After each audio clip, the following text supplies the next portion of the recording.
There was a ballot that was rejected first. Live mula sa GMA Network Center, ito ang 24 Oras. Magandang gabi po, Luzon, Visayas at Mindanao. Malapelikulang nahulikam na pagtakas ng isang SUV matapos makabangga ng ibang sasakyan sa Quezon City. Habang humaharurot paatras ay nagpaikot-ikot ito sa isang gasolinahan hanggang may tamaan at sumisirit na likido. 3 sasakyan ang kanyang nadisgrasya pero ang SUV driver tila hindi alam na may mga tinamaan siya. Nakatutok si Rafi Tima.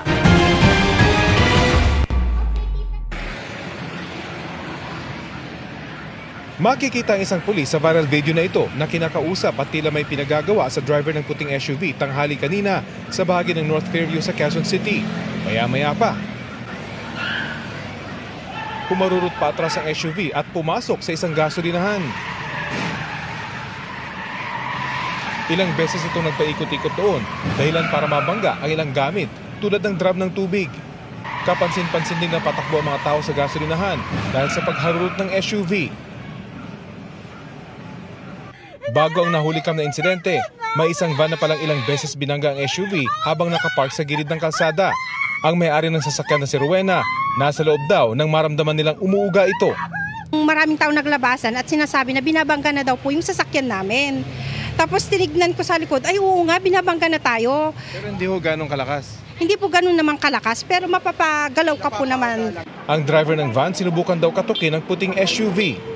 Tinapi ko yung tagiliran niya. Tapos sabay silip ko, siya lang mag-isa at nakaganon siya sa manubela. Nung sabi ko, pag ikot ko doon sa kabila, sinabihan ko si Sir, katukin ko na lang. Sabi naman ni Sir, wag mo nang katukin, baka may baril daw. Dito na raw sila tumawag ng pulis. Sa halos 20 minutong paghihintay, hindi raw lumabas ang driver ng SUV. Nang dumating ang mga otoridad, umatras daw bahagi ang SUV at muling binangga ang van. At ito na ang nakunan sa viral video. Sa isa pang anggulo, makikita ang mabilis na pag-atras ng puting SUV. Nang humupa ang sitwasyon, tila normal naman daw ang driver ng puting SUV paglabas nito ng sasakyan. Gayunman, tila hindi raw nito alam ang nangyari. Sabi ko, Sir, ano po bang nararamdaman niyo? Sir, alam niyo pa ba yung nangyari? Sabi, hindi ko alam eh. Ang alam ko lang, may tumama na sa akin dito, masakit nga eh. Kung saan ba kayo galing, Sir? Sabi niya, sa Makati pa ako. Ayos naman siya makipag-usap, Sir. Sa kabuuan, 3 sasakyan ang nabangga ng SUV. Nasira din ang protective bar ng gasolinahan. Sa kabutihang palad, walang nasaktan sa insidente. Inaalam pa ng mga investigador kung magkano ang halaga ng pinsala sa insidente. Sinusubukan pa namin hingan ng pahayag ang driver ng SUV. Para sa GMA Integrated News, Rafi Tima, nakatutok, 24 Oras. Nagtala ng panibagong pagsabog ang Bulkang Kanlaon kaninang umaga. Nagdulot yan ng makapal na abo na nakaapekto sa ilang lugar sa Negros Occidental. Nakatutok si Eileen Pedreso ng GMA Regional TV. Makapal at maitim na abo ang gumising sa mga taga Negros Island sa panibagong aktibidad ng Bulkang Kanlaon mag-alas 6 ng umaga kanina. Sa time-lapse footage ng PHIVOX, kita kung gaano kalakas ang ibinuga nitong abo. Kita naman ang pyroclastic density currents na binubuo ng mainit na gas at volcanic material pababa ng bulkan sa thermal camera footage. Ayon sa PHIVOX, halos 1 oras nagtagal ang aktibidad ng bulkan na nagpasiklab pa sa isang grass fire. Makapal na usok ang nakunan ng Canlaon Volcano Observatory at ilang residente. Bukod dyan, nagdulot din ito ng ashfall sa ilang bahagi ng Negros Occidental. Isa sa pinaka-apektado ang La Carlota City. Sa Barangay San Miguel, perwisyo sa mga motorista ang makapal na abo. Gayon din sa mga kabahayan at sasakyan. Ang ilang residente naman nangangamba para sa kanilang kalusugan. Nang dukalinong man, tapos ang mula nga paggawa sa ulbo na ang asopre. Siyempre, basi bala kung magtupaang daw mga barasaw. Di okay man. Kita niyo sa nakita niyo na yun?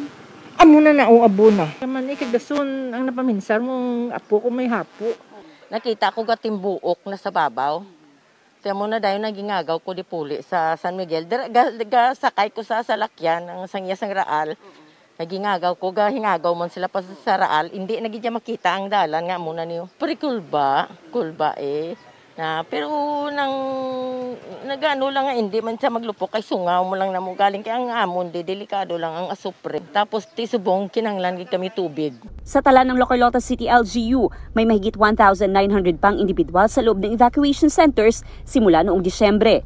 Ngayong araw, nadagdagan ito ng 16 na individual mula sa 4 na mga pamilyang lumikas dahil sumama ang pakiramdam matapos nakalanghap ng asupre. Kay tungod may mga babies, may mga iban ang mga bana may ginabatsyag. So hindi kagwantas ang baho sa asupre. Hindi pa rin inaalis ng FIVOX ang Alert Level 3 sa Bulkang Kanlaon, pero pinaghahanda ang mga otoridad at publiko dahil posibleng masundan ang explosive eruption na maaring magdulot ng lava flow. Isa inagyapon sa mga senaryo nga pwede naton ginalantaw no nga magka-effusive eruption. Based sa aton nga ground deformation no nga inflated gyapon ang aton nga ang edifice ng aton nga volcano, amat-amat na pagsakas ang magma. Pinagbabawal pa rin ang paglapit sa 6-kilometer radius ng bulkan at paglipad ng mga sasakyang panghimpapawid malapit sa crater. Bagaman may mga inilikas na, nagpaalala ang Office of Civil Defense na manatiling alerto. Pinayuhan din nila ang mga residente na magsuot ng protective goggles o di kaya ay takpan ang bibig ng basang tela kontra ashfall. Ang GMA Kapuso Foundation naman nakatakdang magtungo sa susunod na araw para maghatid ng tulong sa mga apektado ng pagputok ng Bulkan Kanlaon. Mula sa GMA Regional TV at GMA Integrated News, Aileen Pedraso, nakatutok 24 oras. Hindi pa itinuturing na arestado pero iniimbestigahan na ang 20 Pinoy na tripulante ng isang barkong nakadaong sa South Korea. Kasunod yan ng pagkabisto ng 2 toneladang umano'y cocaine sa barko na pinakamalaking drug haul doon. Nakatutok si JP Soriano. Hanggang nitong umaga ay hindi pa rin pinapayagang umalis ang 20 Pilipinong tripulante sa MV Lunita na nakadaong sa Port of Okigye sa South Korea.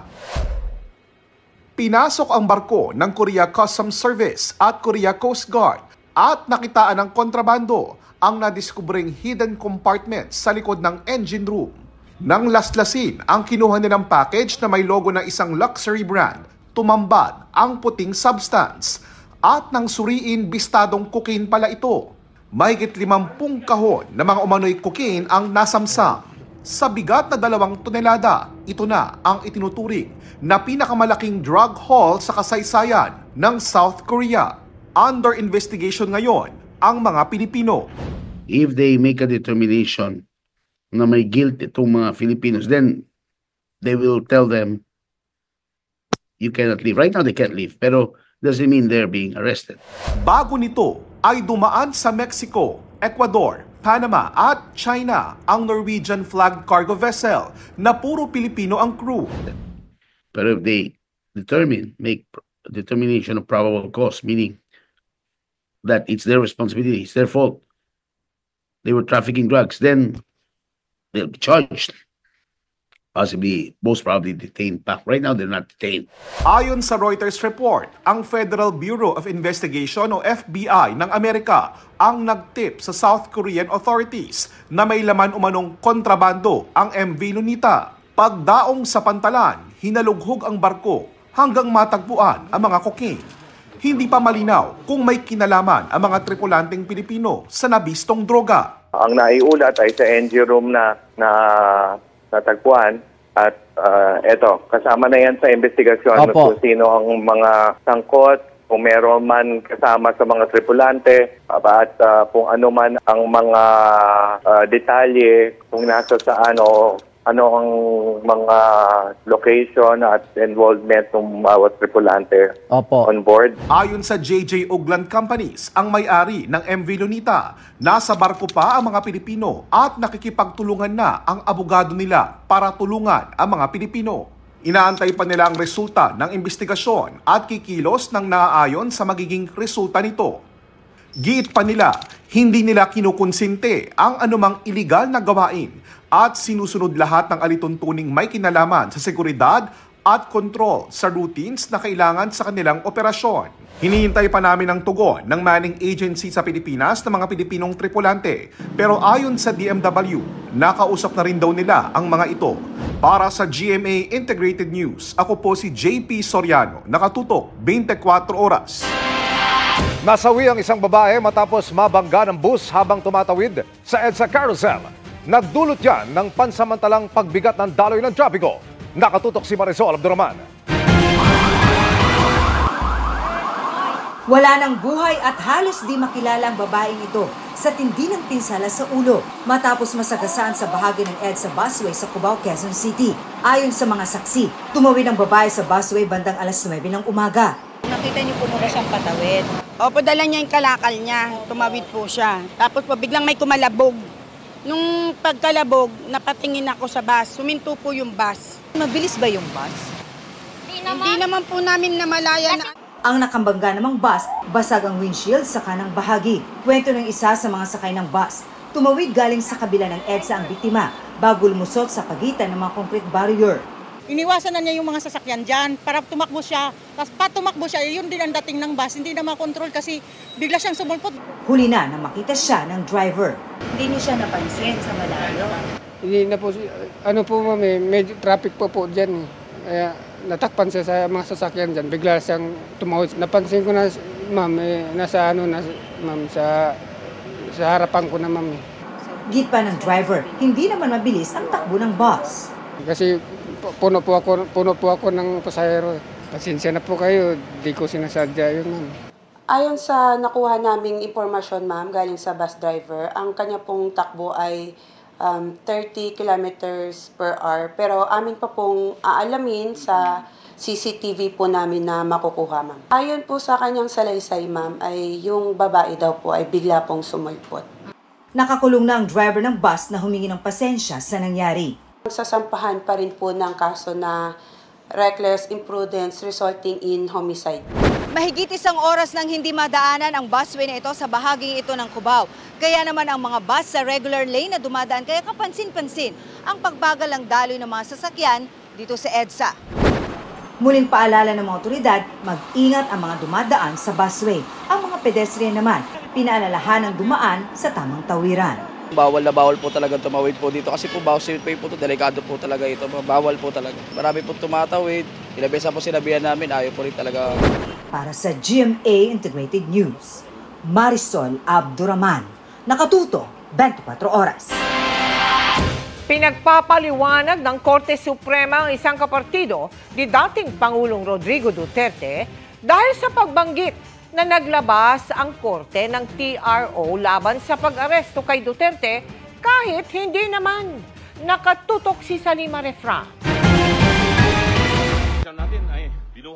Ang inihayag na ito ng senatorial candidate na si Raul Lambino ilang oras matapos arestuhin noong March 11 si dating Pangulong Rodrigo Duterte, iniimbestigahan ngayon ng Korte Suprema. Ito, magandang balita yung ating natanggap ngayon, nag-granted yung TRO ng Supreme Court na hindi kailangan ilabas si PRRD. Katatanggap lang namin yung advisory sa Supreme Court. Wala talagang inilabas na TRO ang Korte Suprema laban sa pag-aresto kay Duterte. Kaya pinagpapaliwanag ng Korte si Lambino dahil sa kumalat na maling impormasyon. Motopropyo investigation o kusa nag-imbestiga ang Korte Suprema kaugnay ng pagkalat ng maling impormasyon nang arestuhin ang dating Pangulo. At sa en banc session dito sa Baguio, naglabas ang Korte Suprema ng show cause order laban kay Lambino. At may 10 araw siya para sagutin ito. The Supreme Court en banc during its session on April 2, 2025, ordered Attorney Raul Lambino to show cause why he should not face administrative sanctions for spreading false information. Attorney Lambino falsely claimed that the Supreme Court had issued a TRO against the arrest of former President Rodrigo Roa Duterte. This misinformation caused public confusion and misled the people about the Supreme Court's actions. Ayon kay Lambino, hindi pa niya natatanggap ang show cause order na kanyaan niyang sasagutin. Pero ngayon pa lang, nilinaw niyang wala siyang intensyong magpakalat ng peking balita at maling impormasyon. Samantala, naghain ang kampo ni Kitty Duterte ng mosyon para magtakda na ng oral arguments para sa hiling niya at ng mga kuya na ibalik sa bansa at iharap sa kanila ang ama. Dapat ma-discuss ito sa oral arguments para masuri ng mabuti ng Supreme Court. The counter-argument is the petitions are moot because the President is no longer in the government's custody. Our counter to that is that's the very illegal act that we're questioning. It cannot be the very same justification for the Supreme Court not to intervene in this case. This was included in the Supreme Court's agenda today, but it is still for deliberation. So we will have to wait for the court's action. Para sa GMA Integrated News, Sanima Refra, nakatutok 24 oras. Itinalaga bilang parte ng defense team ni dating Pangulong Rodrigo Duterte ang abogadong si Dov Jacobs. Batay sa dokumentong inilabas ng International Criminal Court, natanggap ng registry ang request ni Attorney Nicholas Kaufman noong April 2 para italagang associate counsel si Jacobs. April 3 naman nang formal nang ma-appoint si Jacobs. Pumirma na rin si Jacobs sa solemn undertakings na requirement ng ICC Code of Professional Conduct for Counsel.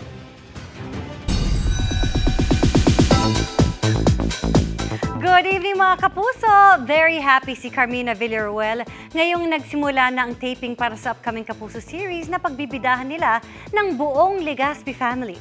At looking forward na rin si Carmina sa mga kukunang eksena sa Benguet. Pero may plans muna sila for the Holy Week. Makichika kay Lars Santiago. Sa first taping day ng Hating Kapatid na pinagbibidahan ng Legaspi family, mga eksena ni Carmina kaagad ang unang kinunan. Malayong-malayo nga raw ang kanyang karakter na si Rosel sa minahal ng mga manunood na si Lynette sa abot kamay na pangarap. Ibang-iba, kasi itsura pa lang, magkaiba na sila. So, si Rosel, physically, mahilig sa mga bulaklakin, sa mga printed, as you can see, kasi nagtatrabaho siya sa isang flower farm, mahilig siya mag-arrange ng flowers. Tapos, dito, kulot. Kulot, braid, mahaba ang buhok. Nagkakapareho lang sila dahil pareho silang nanay. Sobrang excited na sina Carmina at Zoren dahil after Holy Week, pupunta na sila ng Benguet para kunan ang mga eksena nila roon. Sa panahong ito ng tag-init, welcome na welcome daw sa kanila ang pagpunta at pagtatrabaho sa malamig na lugar. Napag-uusapan ng araw nila ni Zoren kung ano ang mga pwede nilang gawin doon. Definitely talagang mamimili ako ng mga gulay at prutas doon. So kung may rest day naman kami, so baka mag-explore kami ng Benguet, pati yung mga maliliit na mga restaurants doon sa mga gilid-gilid. Yun yung mga masasarap eh. Blessing para kay Carmina ang pagsasama-sama nilang mag-anak sa isang series. Kaya sobrang pasasalamat daw niya na binigyan sila ng GMA ng ganitong proyekto. They really made this for us. Inantay talaga na makumpleto kami, inantay na maging libre at mabakante kaming apat. Sinulat talaga nila tong storya na to para sa aming pamilya. Itong padating na Holy Week, simple lang daw ang plano ng Legaspi family. Tinanong ko sila, gusto niyo bang umalis? Parang we all decided na dito na lang tayo sa Manila. Enjoy na lang namin yung quiet time dito sa Manila because I'm sure it's going to be quiet here because ang lahat ng tao nasa labas, diba? Lars Santiago, updated sa showbiz happenings. Nakalabas na ng exclusive economic zone ng Pilipinas ang Chinese research vessel na minomonitor ng Philippine Coast Guard sa Batanes. Pero sa bahagi ng Zambales, may panibago namang panghaharas ang mga barko ng China. Nakatutok si Joseph Moro. Halos buong hapon, tinangkang banggain ng China Coast Guard Vessel 3302 ang BRP Cabra ng Philippine Coast Guard 200 kilometro sa tapat ng Palawig sa Zambales kahapon. Sa isang video, makikitang halos dumikit na sa likurang bahagi ng Cabra ang barko ng China. Ayon sa Philippine Coast Guard, ang hindi raw mabangga ng barko ng China ang Cabra na doble ang laki, nag-deploy ito ng mas maliit na barko para patuloy na harasin ang Cabra. 4 na araw na nagigigita ng barko ng China at Pilipinas sa tapat ng Zambales. Sa gitna niya, nagpapatuloy naman ang pagmamatsyag ng Philippine Coast Guard sa nakitang Chinese research vessel sa bahagi ng Batanes sa loob ng Exclusive Economic Zone ng Pilipinas na pumasok ng walang pahintulot sa bansa noon pang April 2. Mag-aalas 10 kaninang umaga nang lumipad ang eroplano ng PCG mula sa Lawag, Ilocos Norte. Namataan na ng Philippine Coast Guard yung minomonitor nila ng Chinese research vessel at ilang beses ito nang niradyoan pero hindi ito tumutugon.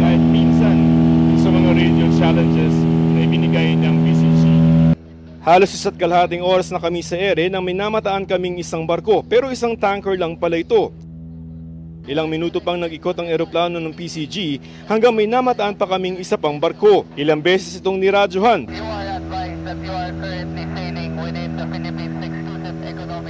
Pero hindi ito tumugon. Sa di kalayuan may isa pang barko na namataan ng PCG. Challenge rin ito pero hindi rin ito tumugon at nagpatuloy sa mabilis na paglalayag.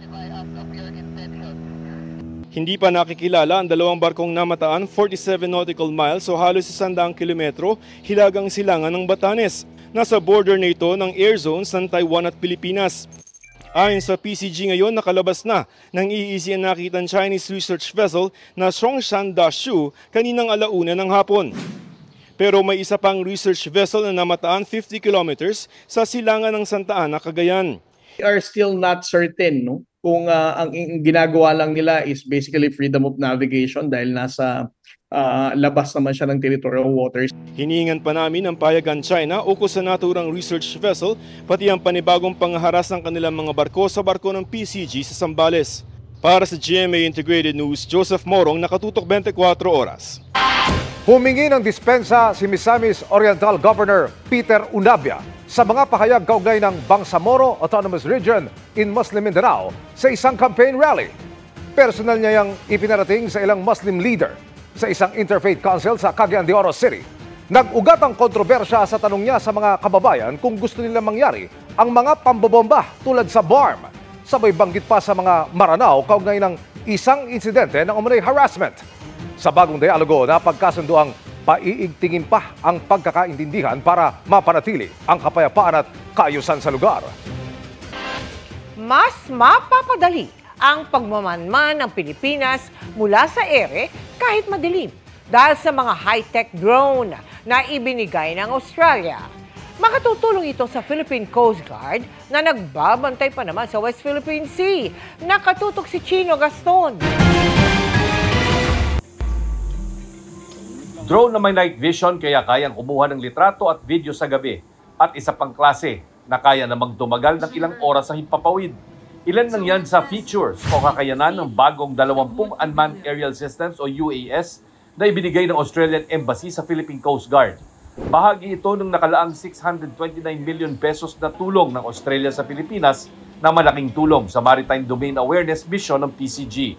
Sa mga darating na taon, 2.5 billion pesos ang inilaan naman ng Australia para sa maritime partnership sa mga bansa sa rehiyon. Guided by our commitment to work with our partners to enhance maritime security, uphold international law, and manage marine resources. This, ladies and gentlemen, is the Philippines-Australia Strategic Partnership in action. 30 PCG aviation personnel ang sasabak sa training para sa mga bagong kagamitan sa West Philippine Sea at iba pang mga misyon ng PCG. Malaking tulong siya in the entire mission areas of the Coast Guard. It can extend the reach of our ships. Mas malawak yung area na mas makikita niya. Mas makakatipid tayo ng fuel, mas magiging less din na risky sa tao natin. Balak pa bumili ng PCG ng mga UAS sa hinaharap para sa binuong Unmanned System Squadron sa ilalim ng PCG Aviation Command. Para sa GMA Integrated News, Chino Gaston, nakatutok, 24 oras.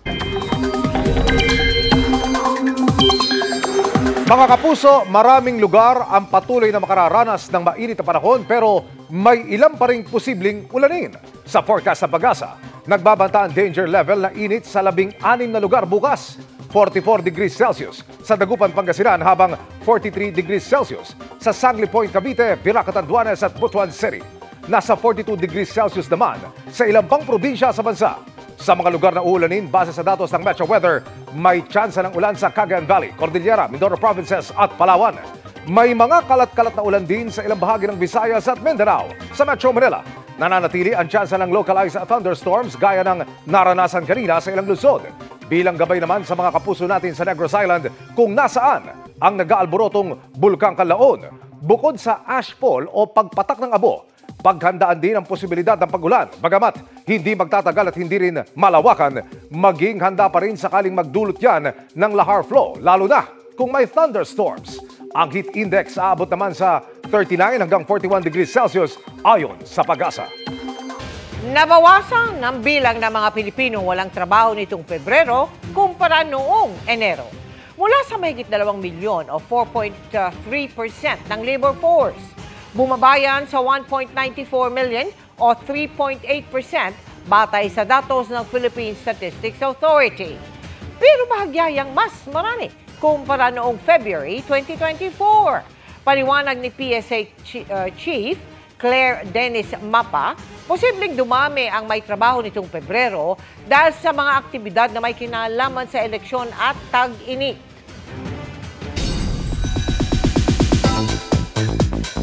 Mabilis na chikan tayo para updated sa Showbiz Happenings.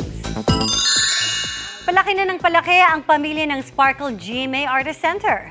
Sizzling hot na addition to the fam ang Filipino-American model at balikbayan heartthrob na si Anthony Constantino. It wasn't easiest nga raw para kay Anthony na grateful sa Sparkle dahil sa nakita raw sa kanyang potential. Nanguna sa contract signing sina GMA Network Senior Vice President Attorney Annette Gozon Valdez, Sparkle First Vice President Joy Marcelo at manager ni Anthony na si Michael Labugan. It's officially the end ng Lights Love Action Tour ni Blackpink, Jisoo. Sa isang post, nagpasalamat si Jisoo sa lahat ng Blinks na umattend sa kanyang 10 shows all over the world, kasama ang Pilipinas. Last March, bumisita si Jisoo sa bansa. Tinambangan ng 6 na armadong tao ang sasakyan ng BJMP na may sakay na isang Chinese. Ibinabiyahe ang Chinese pabalik sa isang BJMP facility matapos ang hearing sa Makati nang tambangan ang sasakyan sa Parañaque. Isang jail personnel ang sugatan sa ambush. Bumangga naman sa puno ang isa sa mga sasakyan ng mga namaril habang nakatakas ang isa pa. Pero naaresto sa hot pursuit operation ang 6 na suspect. 2 sa kanila ay Chinese. Iniimbestigahan pa kung ang ambush ay para itakas ang Chinese na ibabalik sa kulungan. Hinikayat ng Philippine Air Force na iwasan ang pagtuturuan kasunod ng bumagsak na FA-50 jet sa Bukidnon noong March 4. Sinabi yan ni Colonel Maria Consuelo Castillo ngayong natapos na nila ang investigasyon sa insidente. Anya, marami ang sanhi sa naganap na jet crash, kabilang ang inherent risk at environmental factors gaya ng night flying at paglipad sa kabundukan, maging ang paglipad ng multiple aircrafts, visibility at wind conditions. Tanggap naman ng Air Force na kailangan nilang ayusin pa ang safety protocol at mission planning preparation para maiwasang maulit ang insidente kung saan 2 piloto nila ang nasawi. Sa ngayon, nakakalipad ng muli ang iba pang FA-50 jets ng bansa.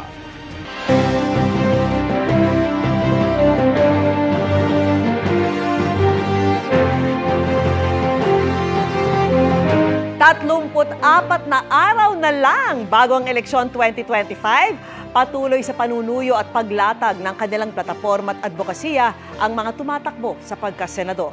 At nakatutok si Mark Salazar. Ayuda para sa agricultural workers na apektado ng climate change ang isusulong ni Bam Aquino. Nakipagpulong si Senator Pia Cayetano sa local leaders at iba't ibang sektor sa Valenzuela. Social justice ang isa sa binigyang diin ni Allen Capuyan sa Dumaguete. Regularisasyon ng barangay health workers ang isinulong ni David De Angelo. Nasa senatorial forum din sina Calio de Guzman, Teddy Casino, Arnel Escobar at Ernesto Arellano. Children with special needs ang binisita ni Angelo de Alban sa Pampanga.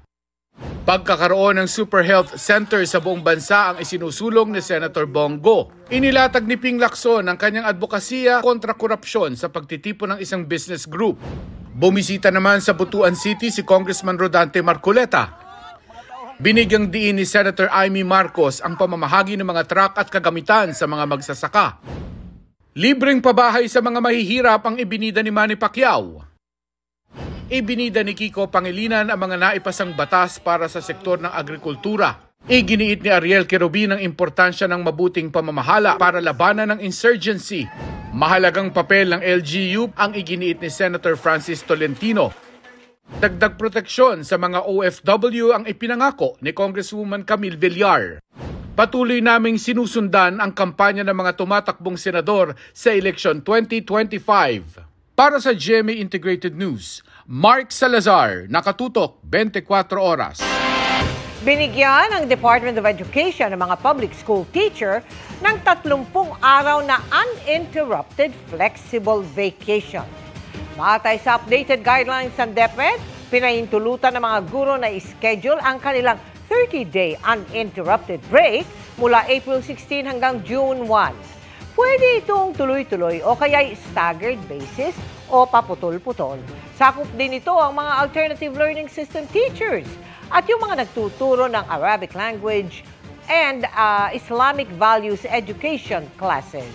Ayon kay Education Secretary Sani Angara, ang break na ito ay well-deserved opportunity para makapiling ng mga guro at mag-aaral ang kani-kanilang pamilya matapos ang academic year. Hindi kasama sa benepisyo ang mga school head, pero may karapatan pa rin sila sa vacation at sick leave credits sa panahong ito. Tuloy-tuloy ang success sa sports career ni Pinay tennis superstar Alex Ayala. Umakyat ulit ang ranking ni Ayala sa World Tennis Association o WTA. Mula sa number 75, ngayon nasa number 73 na. Noong isang buwan, umabot si Ayala sa semifinals ng Miami Open kung saan tinalo niya ang ilang top 10 players. Sa isang press conference ngayong araw, sinabi ni Ayala na masaya at proud siya sa kanyang tagumpay at sa naging impact nito sa bansa at Philippine tennis. Nagpapasalamat din siya sa patuloy na suporta ng mga kapwa Pinoy. Sa ngayon, naghahanda si Ayala para sa 2025 French Open sa susunod na buwan. The next step is to be able to repeat this and for my body to handle this kind of intensity repetitively. Higher ranking means that you have more possibilities to get into higher tournaments. But of course, with that comes tougher opponents and more problems, obstacles. Time will tell, and all I can do for now is prepare. Inusisa sa pagdinig ng Senado ang ilang insidente ng bullying sa bansa at ang posibleng mga pagkukulang kaya nangyari ang mga ito. Nakatutok si Mav Gonzalez. Kabilang ang naganap kamakailan sa isang public school sa Parañaque sa mga mityan ng pag-imbestiga ng Senado sa mga pambubuli sa mga paaralan. Sinaksak ng isang estudyante ang kaeskwela kaya namatay. Paliwanag ng sospek sa pulisya, binubuli umano siya, habang sabi ng magulang ng biktima, siya ang binuli.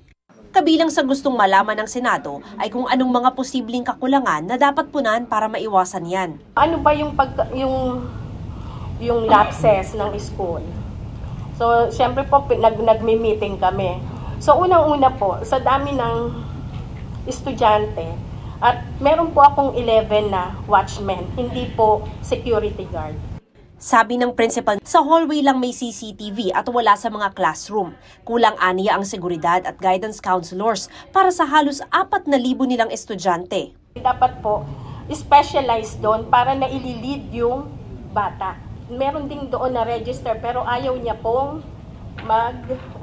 maging counselor. Bakit po? Maaari po yung sweldo kasi teacher 1 lang yon. Tapos yung responsibility po napakalaki. Nausisa rin ang sinapit ng isang high school student sa Quezon City na kinaladkad at iwinasiwa sa sahig habang sinasabunutan ng mga kaeskwela. Walang tumulong o kahit nagsumbong kahit maraming estudyante sa classroom kung saan ito nangyari. Sabi ko sa mga bata nung kausap ko sila, bakit wala man lang ni isa sa inyo na pumunta sa teacher para sabihin na sinasaktan ang kaklase nyo.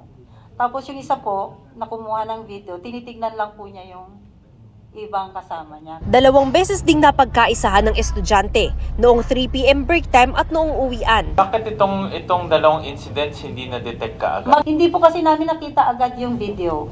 Pinatawan ng community service ang mga nambuli. Sasailalim din sila at ang biktima sa counseling.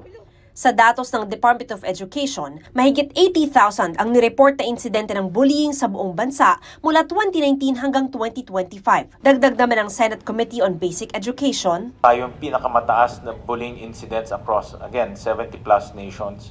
So 2 year in a row na tayo, or 2 PISAs in a row na tinagurian tayong bullying capital in the world. Sabi ng grupo ng mga pinuno ng public schools, hirap sila lalo't inirereklamo ang mga guro kung nagdidisiplina ng mga naglolokong estudyante. School discipline versus child protection policy. Nung mga nag-aaral tayo, meron tayong face the wall, nag-i-squat po ako. Ngayon po ang bata pag napagalitan. Kinabukasan may 888 na ako. Monthly, sumasagot po kami ng mga anonymous complaints just in the performance of our duty. Sa pagdinig, naungkat ang hindi pagpapatupad ng GMRC at Values Education Act, kung saan mas nakatuon ang curriculum sa mabuting asal. Bakit tayo nagkaroon ng delay in terms of implementation of the good manners and right conduct? Well, in fact, sa IRR, nakasulat doon by 2022-2023, implemented na. Nandiyan na yung bata Ganyan na yung kanyang pananaw Gusto natin maaga pa lang palitan na yung ganyan na pananaw. Hindi na tayo pwedeng mag-antay pa ng isang mamatay dyan na bata dahil hindi natin natuturuan sila ng maaga. Hindi na rin itinanggi ng DepEd ang kakulangan ng guidance counselors o guidance designates. Sa ngayon, maaaring magsumbong ang mga nabubuli sa DepEd helpline na # DepEd o # 33733. Para sa GMA Integrated News, Mav Gonzalez, nakatutok, 24 oras. Nagbabala ang Food and Drug Administration o FDA sa mga Pilipinong tumatangkilik sa ilang wellness at beauty products online. Ayon sa FDA, marami pa rin sa mga online beauty products ang hindi pa rehistrado kaya peligrosong gamitin. Noong isang taon lang, mahigit 700 unregistered beauty products online ang nasabat nila. Pero may ilan na mabilis nakakabalik sa pagbebenta online kahit na sinabihan na raw sila ng FDA. Bukod dyan, paalala ng FDA sa mga nagmamadaling pumuti. Dapat may abiso muna ng doktor bago magpag-glutathione drip. Pinasight in contempt ng House Tri-Committee ang 4 na social media personality na inimbestigahan kaugnay sa mga naglipa ng fake news online. Sa kabila ng paulit-ulit na summons, hindi pa rin dumalo sa pagdinig ngayong araw sina Sas Sasot, Jeffrey Celis at Lorraine Badoy. Ipinag-utos ng komite na i-detain sila sa batasang pambansa hanggang matapos ang pagdinig ng komite. 10 araw namang i-detain si Mark Anthony Lopez na bagaman dumalo sa nakarang pagdinig, cited in contempt pa rin dahil sa mga pahayag na umaatake sa TRICOM. Idinahilan naman ni Lopez na di siya dumalo sa pagdinig ngayong araw dahil tumestigo na siya sa nakarang pagdinig. Pinave-verify ni Congressman Stephen Paduano sa Department of Foreign Affairs at Bureau of Immigration kung nasaan sina Sasot at Celis. Si Badoy naman nagsumite ng travel documents na siya ay nasa Hong Kong. Wala pang pahayag ang 4 na personalidad. Samantala, pinangalanan naman ng influencer na si Vicente Bencalo Pebbles Cunanan ang anyay mastermind sa viral na pulveron video na iniuugnay kay Pangulong Bongbong Marcos. Naniniwala siya na si Attorney Harry Roque ang pinagmulan ng pulveron video. Iniimbestigahan noon ng mga otoridad ang video at sinabing ito ay ginawa gamit ang artificial intelligence. Sa kanyang sworn affidavit, sinabi ni Cunanan na nangyari ito sa private dinner sa Hong Kong noong July 7, 2024 matapos ang rally. Sinabi umano ni Roque na may natanggap siyang screenshot kung saan makikita umano ang Pangulo na gumagamit ng iligal na droga. Bagaman hindi ipinakita ni Roque ang screenshot, napag-usapan daw kung paano ito ikakalat. Sa isang Facebook Live, hindi direktang sinagot ni Roque ang issue pero giit niya, bahala na ang publiko kung maniniwala o hindi. Abala nang naghahanda sa kanilang challenging roles ang cast ng upcoming Kapuso series na Akusada. Ang isa sa kanila, nakatakdang mag-immersion bilang magtatahong. Makichika kay Aubrey Carampel. Getting into their characters na ang cast ng upcoming Kapuso Afternoon Prime series na Akusada. Bukod sa story conference at script reading, nag-look test na rin ang cast. Ang bida na si Andrea Torres, labis na pinaghahandaan ng role bilang si Carolina na isang magtatahong. Magkakaroon daw siya ng immersion para mas mapag-aralan ang buhay ng mga magtatahong. Meron po ako nakausap na yun ang trabaho niya.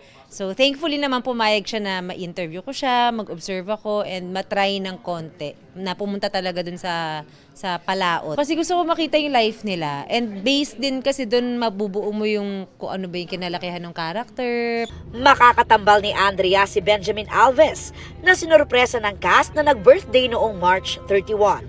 Excited daw si Ben to take on another challenging role matapos gumanap bilang si Basil sa Widow's War. I think naman with the title of Akusada, para more or less may ini-expect ng Kapuso na this is very gripping, ano siya talagang may suspense, may thrill. Pero sana makuha rin po bilang kasi afternoon siya na may hopefulness, especially sa character ni Ada. Back to pagiging kontrabida naman si Lian Valentin na excited makatrabaho si Andrea for the first time. Straightforward siya sa pagiging maldita niya. Walang preno, pasmado yung bibig. So, alam mo yun, exciting. Kasama rin sa cast si Ronnie Liang na isa ring tahong farmer. In real life, trained lumangoy si Ronnie bilang piloto at army reservist na magagamit daw niya sa kanyang karakter.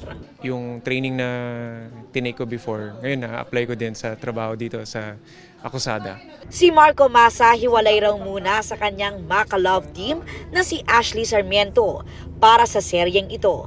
Pero happy raw siya na muli siyang sasabak sa heavy drama.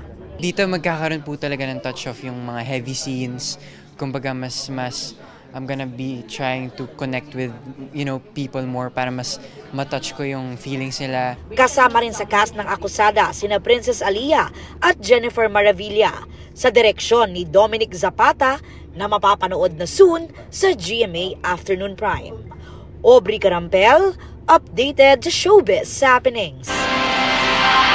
At yan na mga balita ngayong Martes. Ako po si Mel Tiangco. Ako naman po si Vicky Morales para sa mas malaking misyon. Para sa mas malawak na paglilingkod sa bayan, ako po si Emil Sumangil. Mula sa GMA Integrated News, ang News Authority ng Pilipino. Nakatuto kami 24 oras.